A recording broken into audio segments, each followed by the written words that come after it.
Let's jump into Isaiah 29. You can see usually the heading in your Bible says the siege of Jerusalem, and that's helpful. But part of the reason we know that is from later down in the text where Isaiah kind of draws the parallel. Because as he starts out, he says Ariel. He's referring to a city named Ariel, a city where David encamped, but he's using a different name. It's almost like it is a name for reprobate Jerusalem, where he's using a different name, calling Jerusalem by this name Ariel. And commentators go back and forth about the meaning of it, the translation of it, what is this actually about, and what it sounds like. Most commentators agree that Ariel is a label for an altar of judgment. And it can mean like a hearth or an altar, a place of burning, which could have positive connotations if it's the festivals and the feasts to the Lord. But it can also be a burning altar of judgment, as Isaiah later references. So he says, Ariel, Ariel, the city where David encamped, you add year to year and you let the feast run their round. There's this mechanical, ritualistic keeping of the feasts and of their duties, but it's not done in intimacy. They've grown disconnected, and they're following the rules mechanically, but they're not actually engaging it. They're hypocritical about it in the way that they live. They're living detached from it. And so he says, yet, though you are adding year to year to the feasts, but yet I will distress Israel. And there will be moaning and lamentation, and she, being Jerusalem, will be to me like an Ariel. That's the part where we realize he's saying Jerusalem will become to me like a burning altar of judgment, which is terrifying. He says, I will encamp against you all around. Normally, they would have sang songs and prayed prayers of God encamping around Jerusalem as a defender, as a deliverer, that God's presence would encamp around them.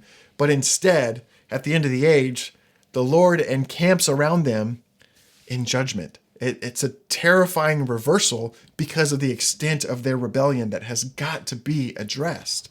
Not out of vengeance or anger, but out of passion for covenant loyalty and for covenant fulfillment. They've made themselves incompatible with God's covenant. So he's got to address that and bring them back into compatibility for the deliverance to even take place. And that's what Isaiah is going to describe in this whole section of chapters. I will encamp against you. I will besiege you with towers. I will raise siege works against you. It's the Antichrist army coming against them, which we've well substantiated in previous chapters in Isaiah. This is not a new idea to Isaiah. And you will be brought low from the earth. You will speak like you're going to be made like dust. This is going to be, very, very humiliating. And a voice will come from the ground like the voice of a ghost. In fact, I put this reference in the notes in Isaiah 26. Isaiah says, in their distress, they sought you. They poured out even a whispered prayer. Like their voice becomes weak, but they do pour out a whispered prayer. And that's really important because of what that's going to accomplish. Because their speech will be a whisper, but there's going to be a whispered prayer. As their Lord's discipline is on them, they start to wake up and return to the Lord. He says, but even though I'm going to encamp against you and there's going to be this discipline, but that's not the end of the story. I don't just leave you to that. But the multitude of your foreign foes will become like the small dust. The multitude of the ruthless, just like passing chaff in the wind. And instantly, suddenly, you will be visited by the Lord of hosts with thunder and with earthquake and with great noise and a whirlwind and a tempest and a flame of devouring fire. It's this unveiled revelation of God's presence and the arrival of the Messiah. And look at what happens.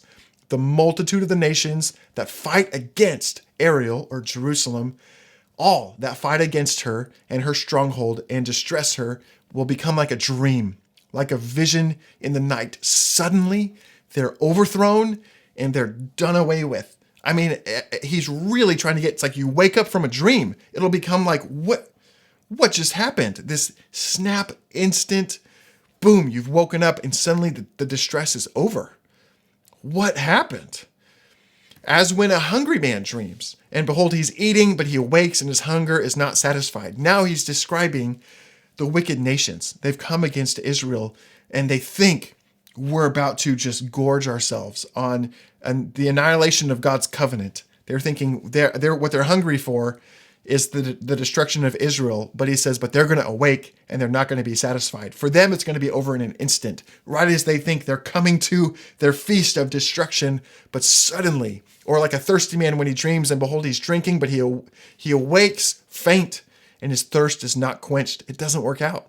They think they've got it, but it all becomes like a dream where suddenly, boom, they wake up and nope. That destruction is not going to be given over into their hands. So shall the multitude of the nations be that fight against Mount Zion. What a message of hope, which is so important, you think, especially when God's people are in the middle of it. When God's people are in the middle of distress and persecution and attack. I even think of now and the rising anti-Semitism. And you just think of how much hope it would be to say, hey, all of this multitude of the nations that fight against you are going to pass like a dream when your Messiah arrives. And Isaiah is going to talk more about that Messiah, but how beautiful it is to have that promise and that hope to reassure us as we're experiencing the discipline. And that discipline has a redemptive reason to bring us into covenant compatibility so that we can be partakers and inherit that covenant fulfillment. Okay, so he's addressing then, again, the wicked in Israel, same as chapter 28, when he's saying, well, go ahead, astonish yourselves, treat yourselves to whatever you're going to do, but you're going to be astonished. Blind yourselves to the word of the Lord, and you'll be truly blind.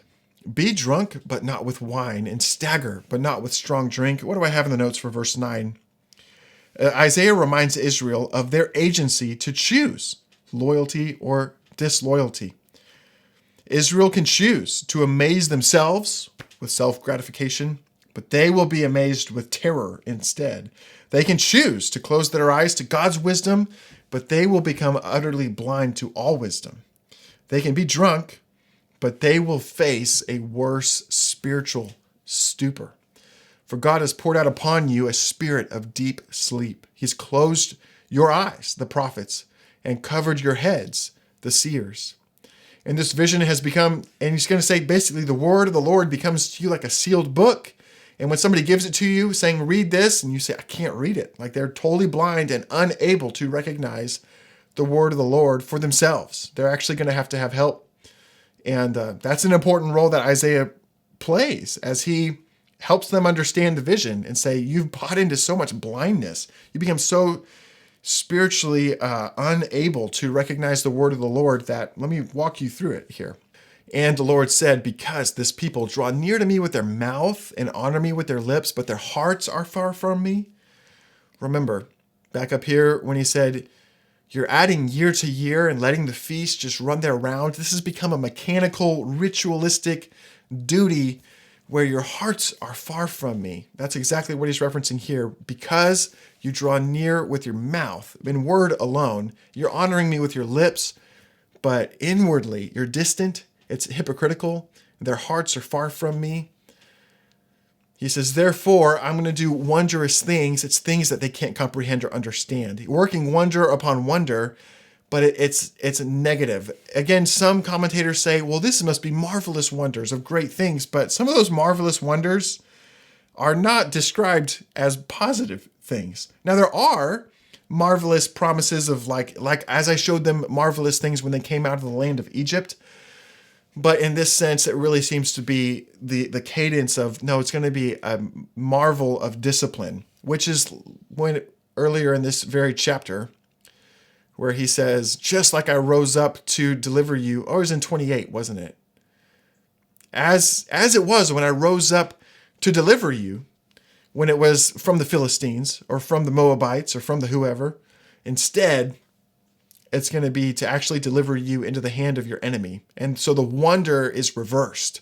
The wonder of God's deliverance becomes delivering Israel over. Anyway, I've said that too much. Let's move on. I've got more on that in the notes.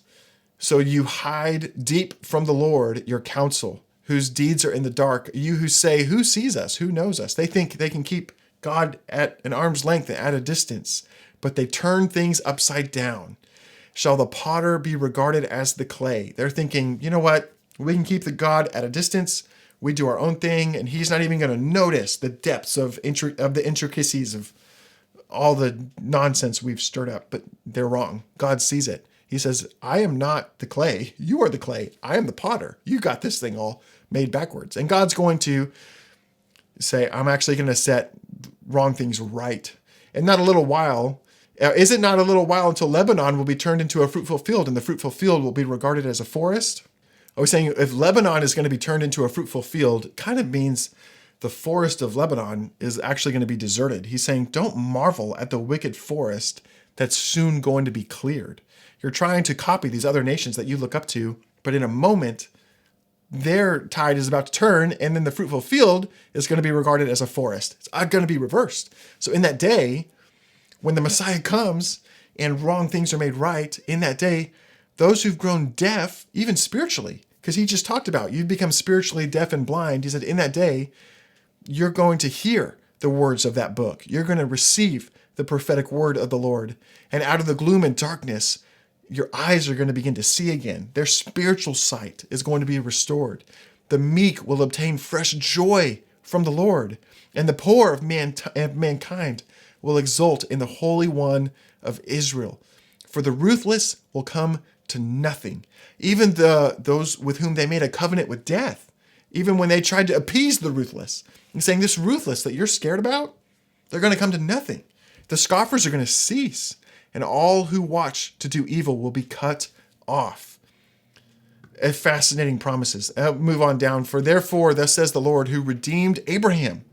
And that word for redeemed is a very similar word to the word for ransomed. When he says, I've redeemed Abraham, he's saying, I am the one who chose Abraham and called him out of obscurity into promise.